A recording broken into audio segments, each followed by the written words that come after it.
up, everybody, and welcome back to yet another Sound of Violence Daily MMA podcast recap for April 9th, 2020. And it has been a hell of a fucking day. Jesus. So, first off, before we get to any of the insane shit that went down today, or all of the insane shit that went down today, I am drinking from Burning Beard out here in San Diego, in El Cajon specifically. I am drinking their Dankness Visible IPA, which is, it's a West Coast IPA. Fuck it, I guess I'll just read the whole goddamn thing, because I like them. Actually, none of this has to do with the actual beer. This is just like their stuff about their brewery. But I really like Burning Beard. They're right down the street from me. Everybody there is very, very sweet. And they're still open and serving crowlers and 4-packs. So I'm excited to be able to drink some of their stuff. So cheers to that.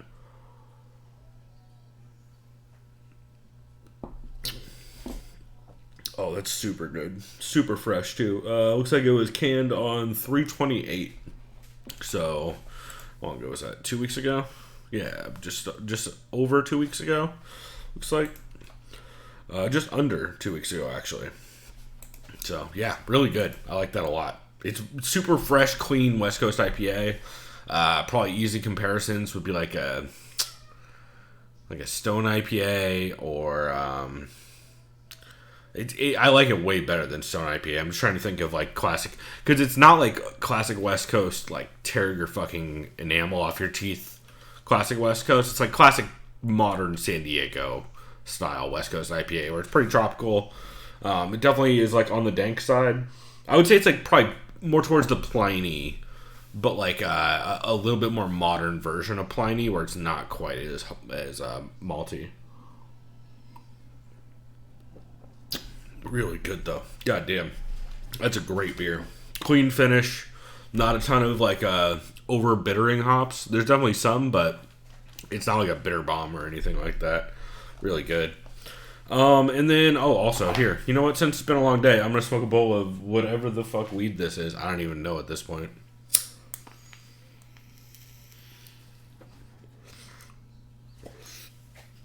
Alright. So now that we got that shit out the way, I guess we should talk about how fucking ridiculous today was. So it was announced a couple hours ago, I think around 3:30 or so West Coast time, which would have been about 3.5 hours ago, looks like. It was announced that UFC 249 is officially canceled because Michael Eisner's replacement gave Dana White a call and told him that he should not. That's a good Disney. Everybody go watch Defunct Land, the YouTube channel. It's real good. I get some good Michael Eisner jokes in there. I'm not even sure if Michael Eisner was the direct person who preceded the modern head of Disney. Anyway, that doesn't matter. So yeah, Disney and ESPN finally decided to be the responsible adults in the room after California Senator, I believe Senator Feinstein sent out a statement saying like, "What the fuck are we doing?" Also, Margaret Goodman, one of the head doctors that works fights in Nevada, you guys would know her from her red hair probably, she was like the go-to doctor for a very long time in Nevada. You would see her at almost every card that took place there, and she has been absolutely roasting everybody on Twitter for how fucked up it was that this shit was still going on. And it's just been a crazy 24 hours. So I'm gonna list off the podcasts I listen to. Most of this stuff's not gonna be relevant by the end of the week, which is the problem with doing a weekly podcast when stuff is changing daily. That's part of the reason why I wanted to start this show, is because if I, at the end of the week, just list off what I'm listening to, half of that shit is not even going to be about, like, the beginning of this week, people are still talking about Habib and Tony, for example. So, yeah, it's not like those podcasts are going to have a ton of relevancy by the time we get around to Saturday and Chris and I record. So, crazy that the card is off. Crazy that Dana White confirmed Jeff Sherwood's report that it was at Tachi Palace, which means, once again, Jeff Sherwood is one of the best journalists that we have in the sport, and he doesn't consider himself a fucking journalist.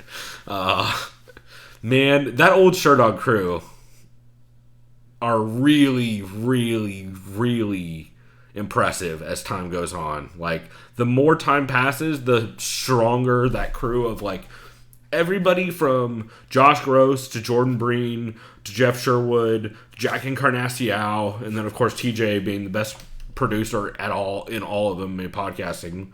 Fucking, and it's not even close. That crew is absolutely incredible. And there's guys like Greg Savage, who's over at PFL still, and a ton of other people. Ant Walker, even, who's like from the later eras, but still doing really good stuff. Yeah, just wild how much talent was at Sherdog back then. Dave Mandel, just wild how much talent was at Sherdog back then. And man, it shows who. One thing that's been very interesting, and I'll get to the podcast in a second, but one thing that's been very interesting is it's become I think this week is a very important week to listen to as many podcasts as you can. If you want to see who has any kind of ties to a corporation or to an organization or to access any of these things, because there has never been a clear divide between independent podcasts that aren't tied to anyone and independent reporters that aren't tied to anyone and everyone else. And it is never... this is something I've gone on and on and on about on this show for not just the daily shows, but just the podcast since we've started it.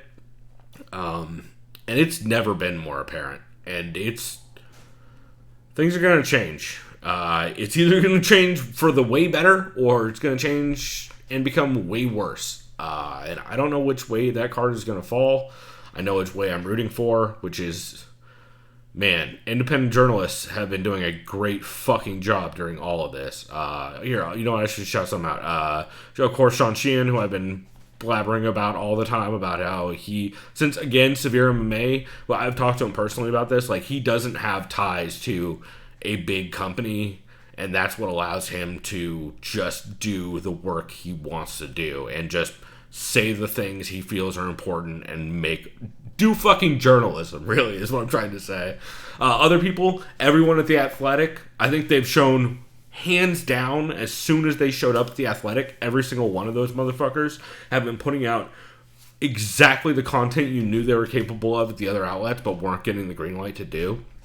I mean, I'll rattle off as many as I can, but Fernando Proches, Ben Folks, Chad Dundas, Chuck, Sean Alshadi, everybody over there. I forget who heads it up. His name is, I can't think of it off the top of my head. The guy who used to run MMA Junk, Dan Stupp. There's a couple other people too. Another journalist that stands out during all this that really is a goddamn journalist is Trent Reinsmith. I think he has absolutely shown that he is somebody who is super trustworthy and somebody to pay attention to going forward. His podcast, Come On Now, is one that I listen to it daily. I don't always talk about it because it's not always... A lot of times it's just him recapping news and saying, come on now. Which, to be fair, some of that shit was just needed this week. Other people, Luke Thomas. Luke Thomas has been going a little back and forth. He kind of, like, wavered a little bit yesterday on all this shit. He kind of was like, I think he must have gotten so many fucked up messages from either a manager or a series of fighters, because his tone drastically shifted during the video he put out yesterday. And he kind of went back on that a little bit today, which is good to see. But you could tell, I don't know if it was Showtime, I don't know, which Luke Thomas is tied to Showtime. And of all the people on this list, he is the one that has the biggest kind of corporation breathing down his neck about stuff, I would imagine. Even if it's on his own YouTube channel.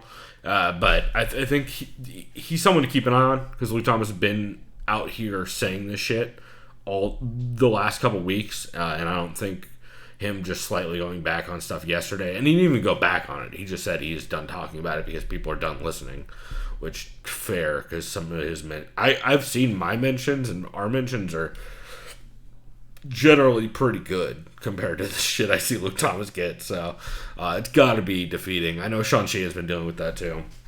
Other people that stand out to me who've been doing a really good job during all this. I said the Athletic guys. I said Trent. I said Jean. Damon Martin. Damon Martin's put out some really good articles and done some really good actual journalism about all this stuff. Another dude who does not have ties to an organization and is just doing his own shit. It cut off around the time I was saying that Luke Thomas says ties to Showtime, which might be why he has some people breathing down his neck. Damon Martin is another person who has been putting out great content. Another person who I believe is not tied to any outlet right now. And if I remember right, he's mostly doing movie, like reporting on movies and stuff nowadays, which honestly, like I said a couple seconds ago, probably the right call. As same with Pat Wyman, who I'm sure is not upset that he is no longer covering MMA, because man, I'm gonna be honest, a lot of this week, I think a lot of people who cover the sport, including myself, it starts to become real hard to justify giving any kind of attention to the sport when it's acting the way it was this week. Just like morally, to like continue to talk about specifically the UFC, Cage Warriors. By the way, someone should check in with Graham Boylan right now, because that motherfucker recently was saying he's still putting on events, and we haven't heard shit about that yet. So somebody should check in with him. But yeah, man, it's hard to justify the sport a lot of times, even when things are going well, just because of the amount of damage fighters take and what it does to them in the long term. And then they're not being compensated like the way they should be. And then on top of that, you have an organization who's literally running away from all kinds of regulation, every single government body's recommendations, doctors' recommendations who are in fucking fight sports in the city that they are in. It's troublesome. And so I think a lot of us were kind of having trouble with just justifying why the fuck we do this at this point. So yeah, shouts to Disney for being the adults in the room, which I don't know. I guess they got so much blowback from them not shutting down Wild Kingdom. Them not shutting down, what the fuck is the name of the giant Disney resort they left open in Florida? The problem is there's 4 of them, and I don't care about any of them. I know it wasn't MGM Studios. It was fucking Animal Kingdom. Is it Animal Kingdom? Is that the name of it? I don't think that's the name of it. Disney King. What the? Oh, whatever. I don't give a shit. You know who would absolutely be able to tell you? Defunct Land and dude over there, Kevin Perjurer. He would absolutely be able to tell you. Okay, now that I got all that off my chest, and I feel a little bit better, the weeds kicked in. I'm gonna take another big swig of this booze. All right, let's get to what I did listen to today. First, I should mention, last night I was watching a bunch of Alton Brown's quarantine kitchen videos, which are amazing. Basically, him and his wife hanging out and drinking and making food, and then his wife just roasting the shit out of him, and Alton just glaring into the camera and pounding booze. It's very funny and very good. I highly recommend it. Also, It's The Real had a really good episode this morning. I do not, in front of me, have who was on. I can tell you in a second, though. It was a really good episode. They actually talked with somebody who bought a monkey off of Joe Exotic at one point. When Joe Exotic was evidently on the run, the guy found out while watching the documentary, which was, I can't remember if that was Murder Beats or Lake Sheezy. They also had Kenny Beats on that episode as well. Really solid overall. All right, let's see. So actual MMA stuff. I started off the day with the Man and the Myth Fight Flashback podcast for UFC 199. I really enjoy the shows they're doing where they just recap stuff. It's cool, and I'm really enjoying it. Like, that's the content I honestly am appreciating the most from a lot of these outlets. And I'm hoping now that a lot of MMA podcasts by this time next week are out of content. Because there's not going to be new fight announcements. There's not going to be fight cards to recap. There's not going to be any real significant fight news. The most you'll see is like probably charity stories about how, like, I'm sure I guarantee you in the next 30 days you will see a story about DC and Dustin Poirier both giving to a charity. That's a given. They are great people who already always do that kind of stuff. And so that the good news is I do think we're going to see a lot of like just kind of positive MMA stories for a bit, hopefully, given that John Jones doesn't, I don't know, rob a bank or something in the meantime while on coke and with his dick out, I guess, is the only way to make it a John Jones story. But yeah, I've been enjoying a lot of the like recap kind of content, and that's why, spoiler alert, although I guess I said it on Twitter, but I'll tell you guys as well, this weekend, I don't remember if I said it yesterday, but this weekend we're going to be doing a commentary for WEC 1, which took place at where? Tachi motherfucking Palace in Lamar, California. So that should be a lot of fun, and I'm excited about that.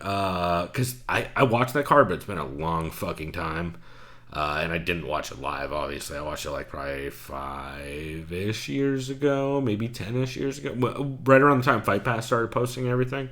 And yeah, it's, oh boy. You want to see Olaf before he had his nose was never not fucked up, but before it looked like it did later on. There's some shit on that card.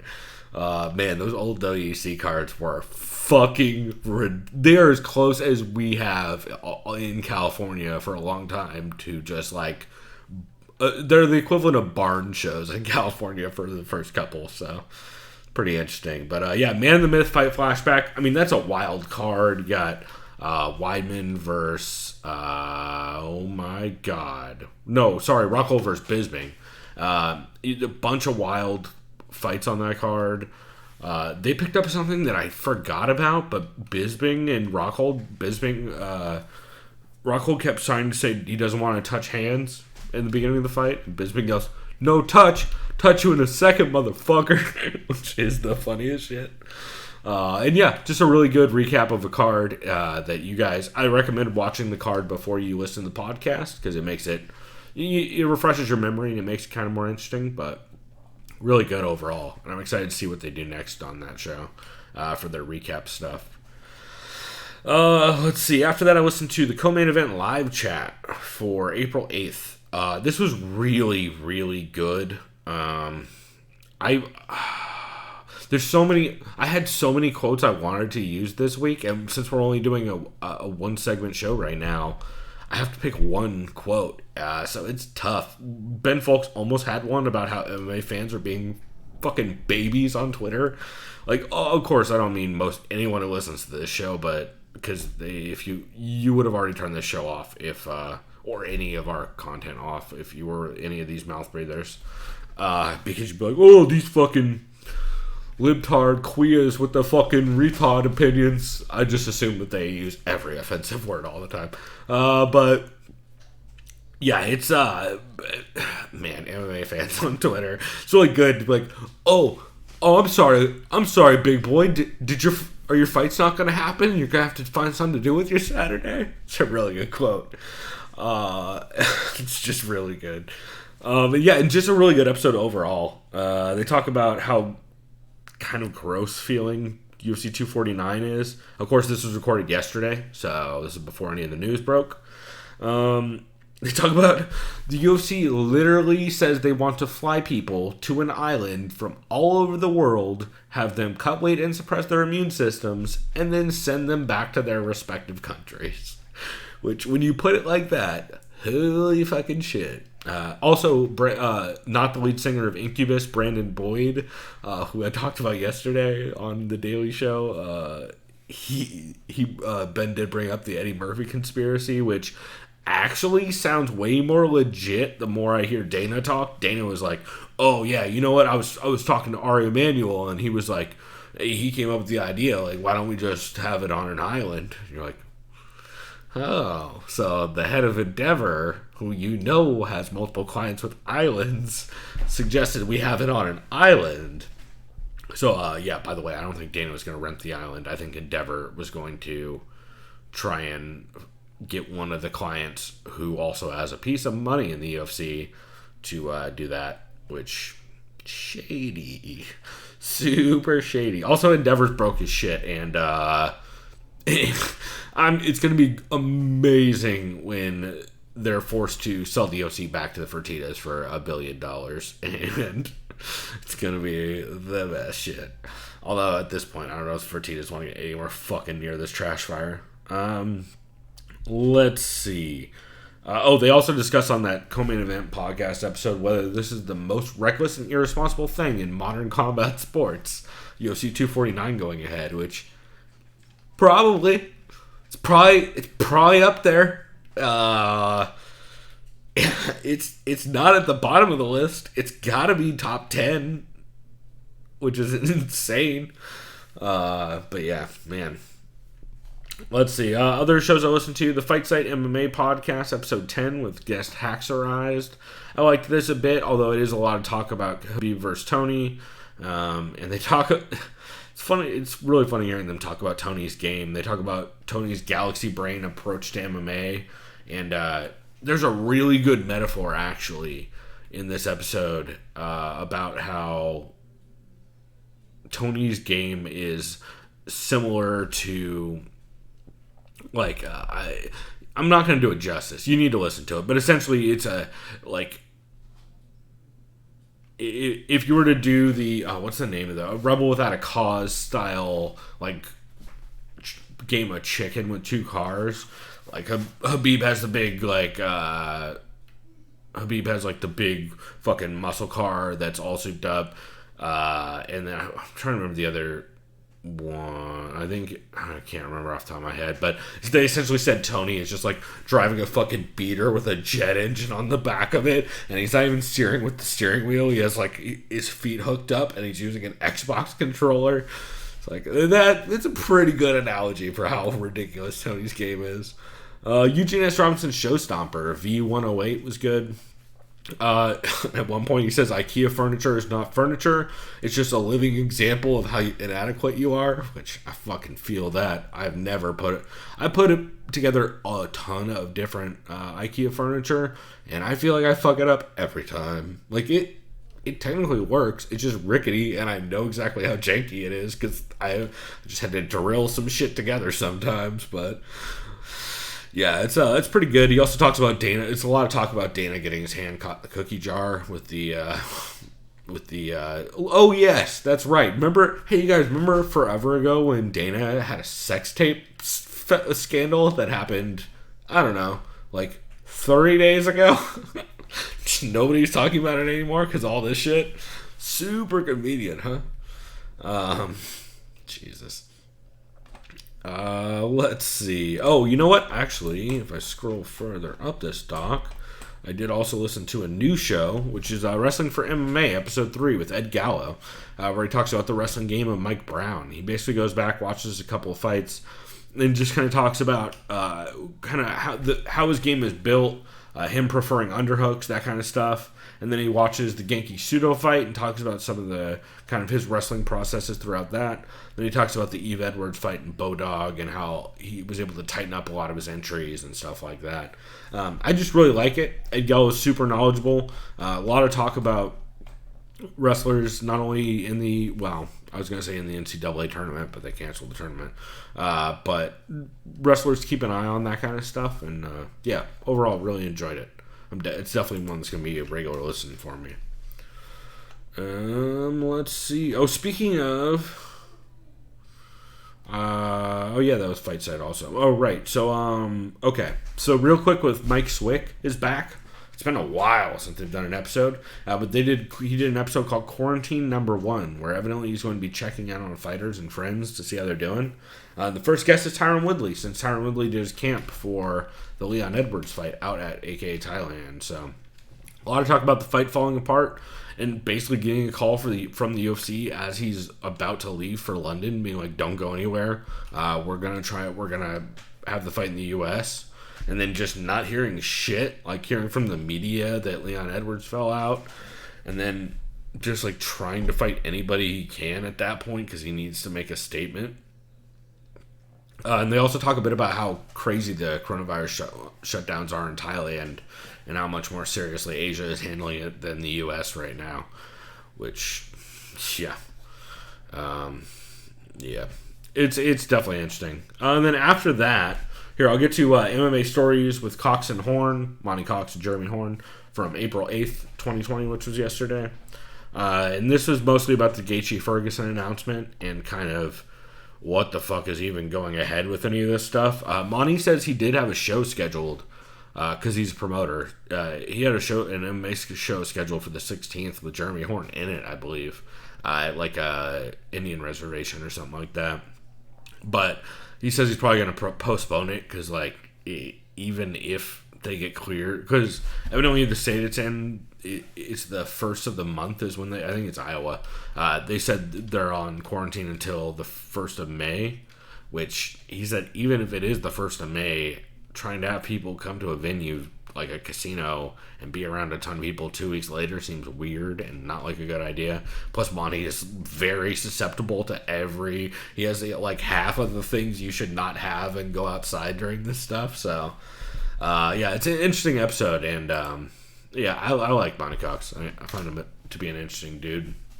And then we get to what is probably going to be the rest of the week. The rest of the week's probably going to go like this, but I listened to 2 reactions for UFC 249 being canceled, which I believe both of them posted it probably about...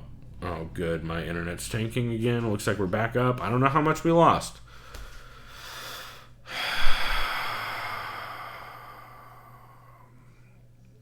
I'm going to take a sip of beer.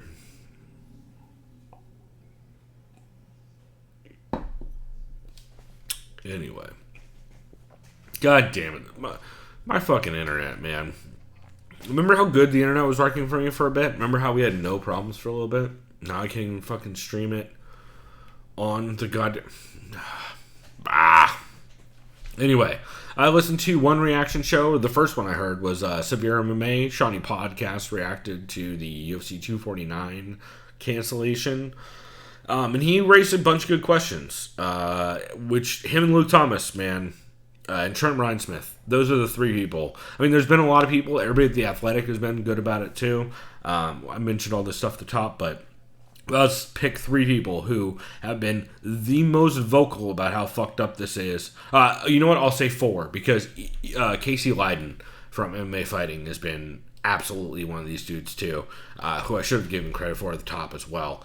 But Luke Thomas, Sean Sheehan, Casey Leiden, and Trent Reinsmith have by far been the most sober and just adult-ass voices in this community during all this, and so they deserve all the love, and because they got all the shit during all this. So everybody please go follow them and support the shit they do. But anyway, Shawnee Podcast talks about how this week, which I've touched on before, but he did a lot of questioning of just being involved with the sport at all, especially now more than ever. Just seeing how truly bad people are and how bad, like, not just fans of the sport, but people involved with the sport are. Just like bad actors who don't give a fuck about anything but profit or their own entertainment. Which is gross. I mean, shit, man. If I'm not like ever the most sober, well-rounded adult in the room. I'm normally a few beers in. I'm normally burning everything to the ground. If I'm the sober adult in the room amongst a bunch of fucking mouth breathers, it's a bad sign for everybody in the room. Also, I feel like the term mouth breather has a fucking real ring to it nowadays with transmission and all that stuff. I feel like that's I feel like we should all start using the term mouth breather more. Let's see. He also on that episode talks about the UFC trying to put on fights in the U.S. while cases are still on the rise, and how he just had huge problems with how the media has been handling this all along, specifically the MMA media, which I've actually talked to him about as well. And yeah, it's a problem. Like we have there is. I had talked about this already, but yeah. There's going to be a great divide in the MMA media. Not there wasn't already, but it can't continue the way it's working right now, because it's not working. And then speaking of MMA media speaking out, the other person's reaction that I listened to today was Luke Thomas, UFC 249 is canceled live reaction. And again, very sober, cogent, like just intelligent and well thought out points from Luke Thomas. Again, which he's been doing this whole time, but people have zero reading comprehension and can't sit through a fucking 20-minute video. So, let's see. He talks about not celebrating this stuff, but just being relieved, which I think everyone who was worried about this event, honestly, I think a lot of people who were worried about this event thought it was going to mean the end of the UFC, or at least a huge financial issue down the line. Because as much money as they would have, I mean, I don't think they would have made shit on 249 anyway, but even if they did, they would have lost way more in lawsuits if anyone gets sick, or if anyone at the hospital they were talking about going to can't get fucking treatment because of that. So, I mean, there's just a billion ways they would have gotten sued. It's insane that they were even trying to pull it off. Yeah. So, Luke also in the call, like, how does the UFC and, like, athletic commissions, how much time they need to work on not only the amount of time needed to not have events, but also just medical recommendations for when they do decide to start having events again, because it definitely can't just be a fucking thermometer gun. You guys remember that? You remember how they're like, bro, UFC Brasilia is cool, we got a thermometer gun, which evidently they've never.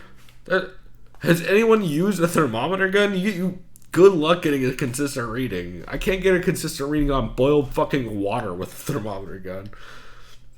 It's a bad way of going. Or temperature gun, whatever the fuck they call those things. It's a bad way of going about things. So, he also touches on how the ABC, or the Athletic Boxing Commission, is a complete fucking farce. Man, yeah, they really ate their hat this week, right? Like, Jesus Christ. How are you going to come out with the exact opposite statement that you put out 2 days earlier because you got leaned on? The fuck? You have Margaret Goodman, the goddamn one of the head doctors in Nevada for combat sports, being just outwardly chastising your insane, like, walk back of your statement.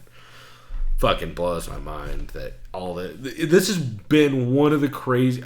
And I wasn't around for, like, all the early days crazy shit where, like, the UFC is trying to move fucking events across state lines because fucking people are getting shut down, or, like, Don Fry and Ken Shamrock can't throw. Was it Don Fry or Dan Severn? I think it was Dan Severn. Can't throw punches because they're in fucking Detroit, and the Michigan State Athletic Commission's like, well, you can't have people punching with closed fists. Like, that kind of crazy shit was going on.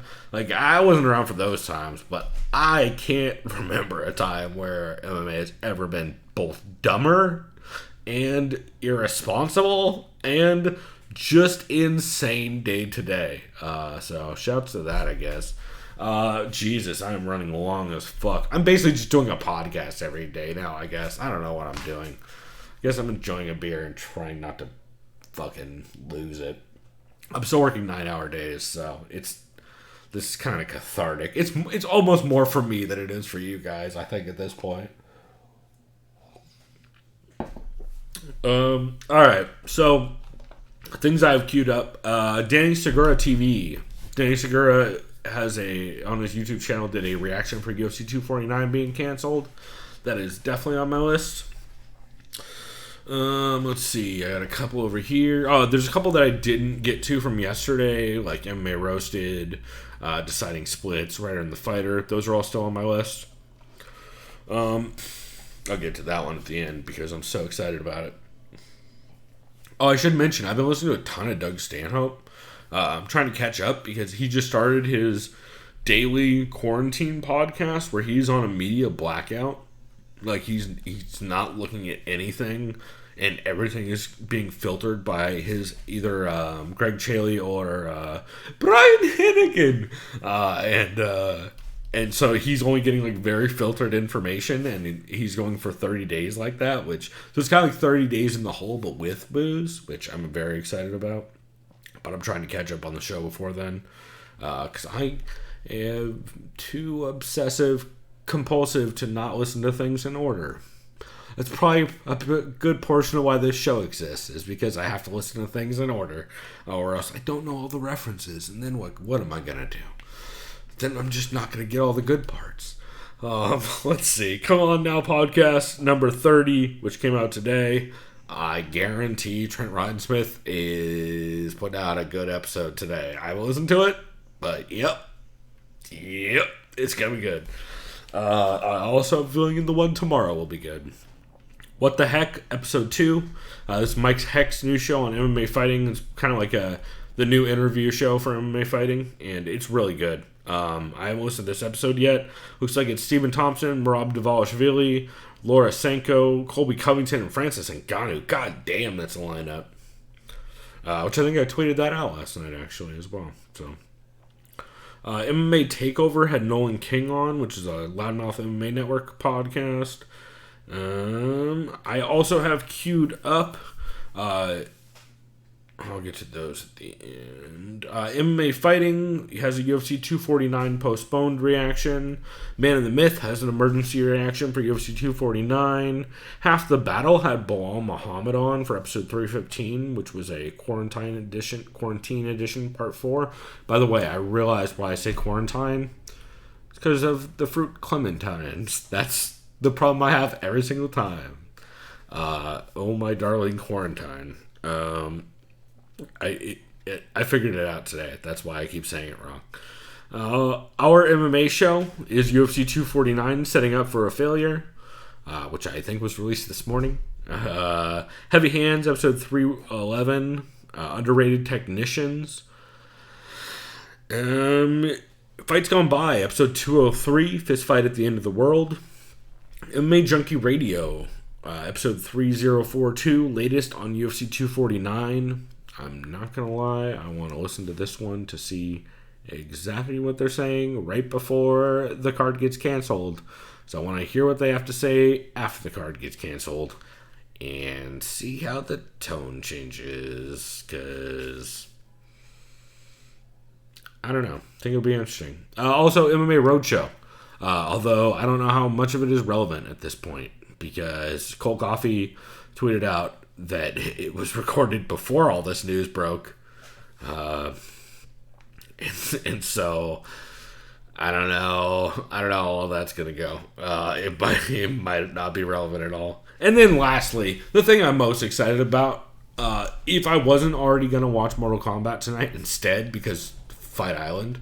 Also, we need a better name than Fight Island. I would like to pitch Filand. It's not worse. How about, I saw someone say, it was an Azkabar joke, but it was pretty good. I'll work on it. I'm going to workshop this and get back to you guys.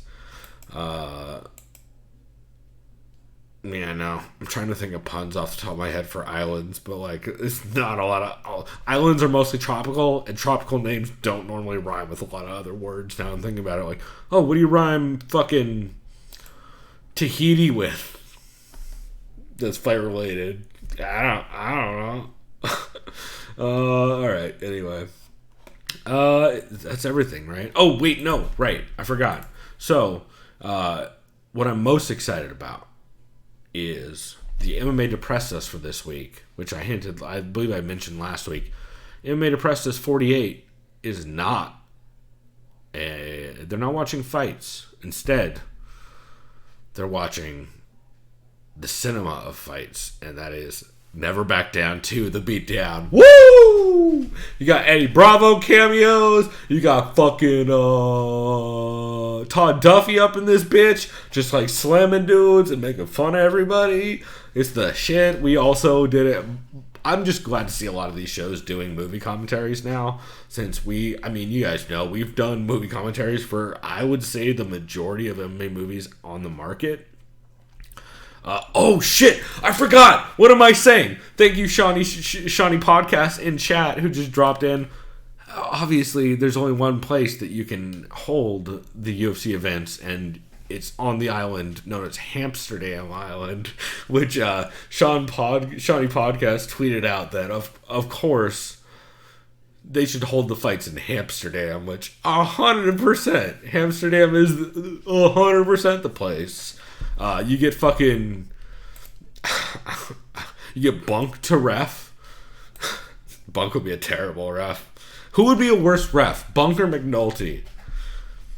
No, you know who you get to ref? You get the fucking sergeant to ref, whose name I can't remember because I always confuse him with his character in the other show that I can't remember the name of either, that had the dude from Dharma and Greg in it.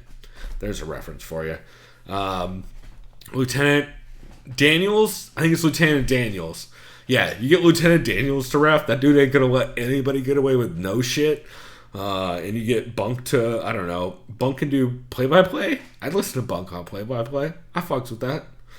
Yeah, it's good stuff. Anyway, yeah, I 100% support the petition to start the next UFC event at Amsterdam. Probably you're going to have a bulletproof cage, and I would hide the bag, because Omar's definitely going to run up on whatever Fertitta... Major Daniels now, as Sean Sheen reminds me, because I forgot he got promoted at a certain point in that show.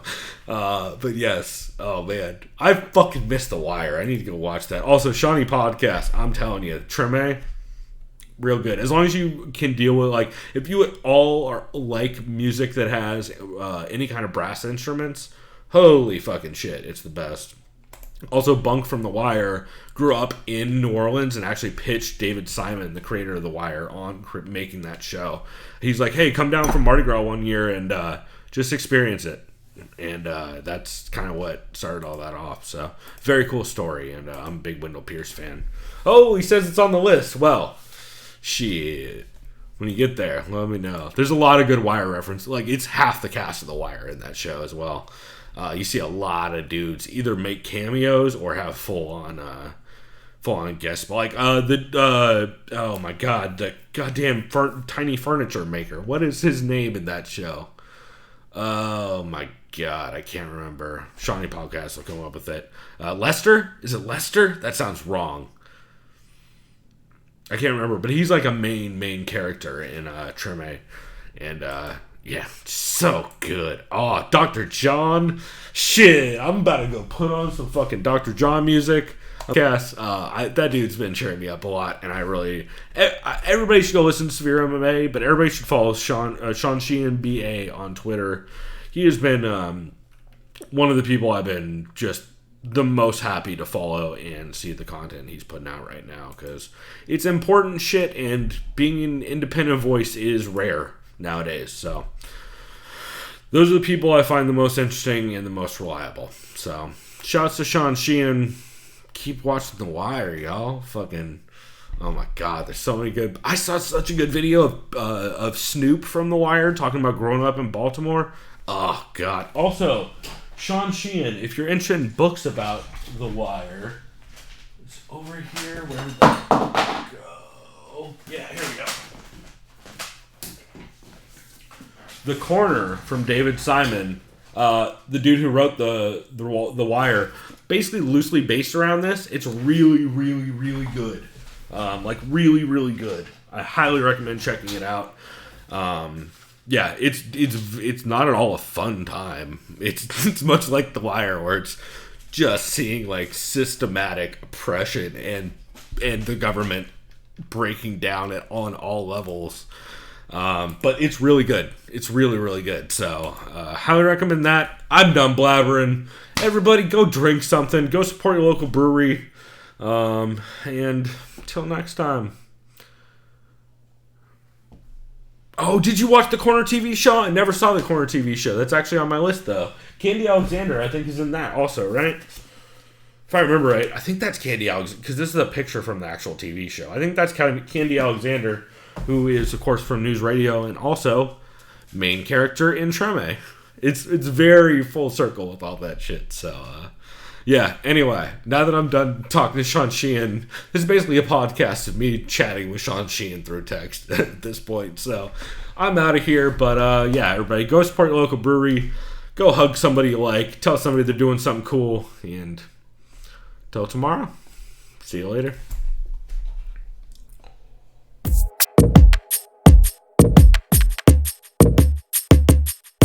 Also, maybe don't hug somebody. I just remembered that's probably not a good call right now.